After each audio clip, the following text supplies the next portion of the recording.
तो हम लोग एटॉमिक स्ट्रक्चर का एनसीईआरटी रीडिंग कर रहे हैं। एनसीईआरटी रीडिंग के साथ साथ हम इसका एक्सप्लेनेशन भी देख रहे हैं और आज हम डिटेल में मास नंबर और एटॉमिक नंबर के बारे में देखेंगे। ये कुछ नहीं है, आपको बहुत ही इजी लगेगा, बस बने रहिएगा। Atomic number and mass number.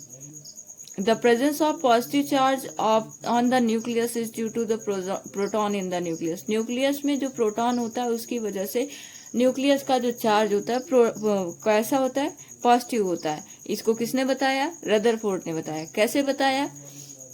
तो आप लोग पता होगा कैसे पता चला, क्योंकि उन्होंने अल्फा रे का बम्बार्डमेंट किया था। अल्फा रे किरणें भेजी थी, जो कि क्या हुआ, जब वो न्यूक्लियस के पास यानी सेंटर में जा रही थी तो जितने एंगल पे जा रही, जैसे जा रही थी 180 पे वापस चली आ रही थी। तो इससे पता चला कि कोई तो चीज ऐसा है जो क्या कर रही है, उसको रिपेल कर रही है। तो वो चीज क्या थी? पॉजिटिव चार्ज ही रिपेल करेगा पॉजिटिव को। ठीक है, तो इसी से पता चला कि न्यूक्लियस में प्रोटॉन होता है जो कि क्या करता है, जिसमें पॉजिटिव चार्ज होता है। इसी वजह से न्यूक्लियस पे भी कौन सा चार्ज होता है? पॉजिटिव चार्ज होता है। As establish earlier, the charge on proton is equal but opposite to that of electron. जैसा कि पहले ही पता चल चुका है कि जितना प्रोटॉन का चार्ज होता है उतना ही इलेक्ट्रॉन का होता है, बस उसमें प्रोटॉन के चार्ज को हम प्लस से डिनोट करते हैं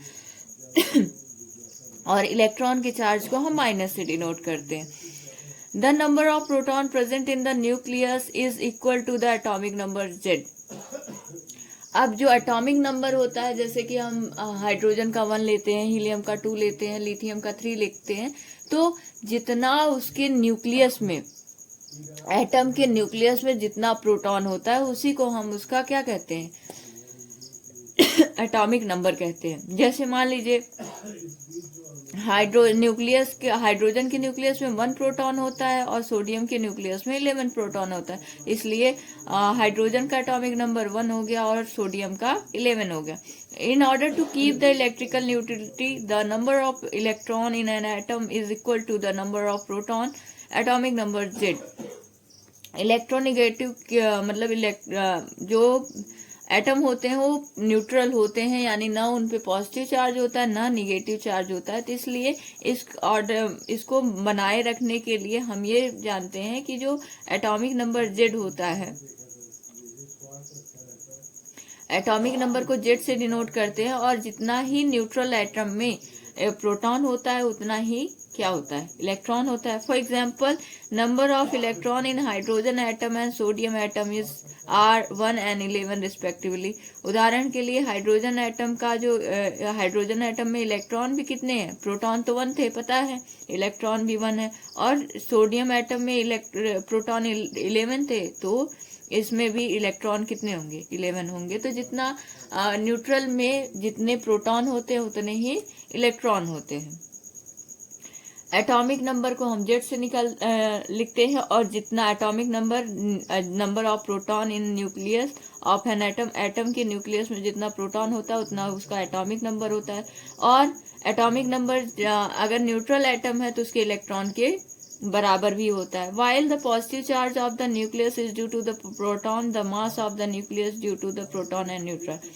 जो पॉजिटिव चार्ज होता है उसकी वजह से न्यूक्लियस में जो पॉजिटिव चार्ज होता है उसको प्रोटॉन की वजह से पॉजिटिव चार्ज होता है, और जो न्यूक्लियस का जो मास होता है वो प्रोटॉन और न्यूट्रॉन दोनों की वजह से होता है। As discussed earlier, proton and neutron present in the nucleus are collectively known as nucleon।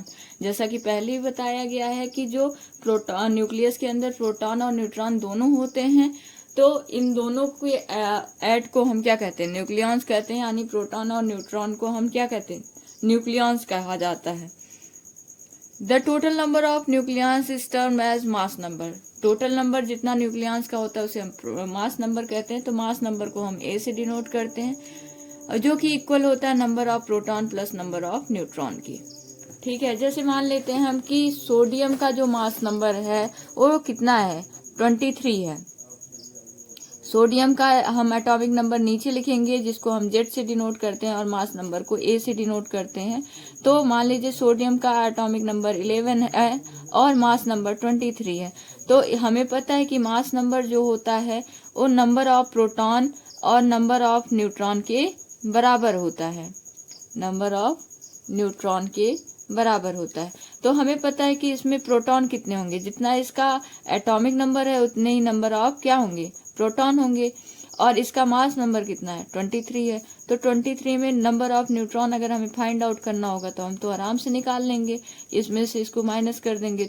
23 में से अगर 11 को माइनस करेंगे तो कितना आएगा, 12 आएगा। तो नंबर ऑफ न्यूट्रॉन कितने हो गए, 12 हो गए। आई होप आपको समझ में आया होगा। तो अगर हम दूसरा क्वेश्चन और एक देख लें, अगर हम देखें कि लिथियम कितने नंबर पे आता है, 3 नंबर पे। तो इस पे अगर इसका हम देखें, इस पे इलेक्ट्रॉन कितने होंगे, 3 होंगे। प्रोटॉन कितने होंगे, 3 होंगे। ठीक है। अगर ऐसे ही हम बात करते हैं कि मैग्नीशियम कितने नंबर पे आता है, 12 नंबर पे। तो नंबर ऑफ इलेक्ट्रॉन कितने होंगे, 12 होंगे। नंबर ऑफ प्रोटॉन कितने होंगे, 12 होंगे। ठीक है। तो जितना नंबर ऑफ न्यूट्रल एटम में जितना नंबर ऑफ इलेक्ट्रॉन होता है उतना ही नंबर ऑफ प्रोटॉन होता है। तो और अगर इस पे मान लीजिए कि अगर हम Mg2+ लिखते तो इसमें प्रोटॉन कितने होंगे, प्रोटॉन उतना ही रहेगा जितना उसका एटॉमिक नंबर होता है। तो प्रोटॉन कितने होंगे, 12 होंगे। लेकिन इलेक्ट्रॉन इसने 2+ यानी 2 इलेक्ट्रॉन दे दिए। तो 12 में से 2 इलेक्ट्रॉन दे दिए तो इसके पास कितने इलेक्ट्रॉन बचे, 10। तो यानी मैग्नीशियम 2+ के पास कितने इलेक्ट्रॉन होते हैं, 10। आई होप आपको समझ में आया होगा, और अगर आया है तो please like, share and subscribe.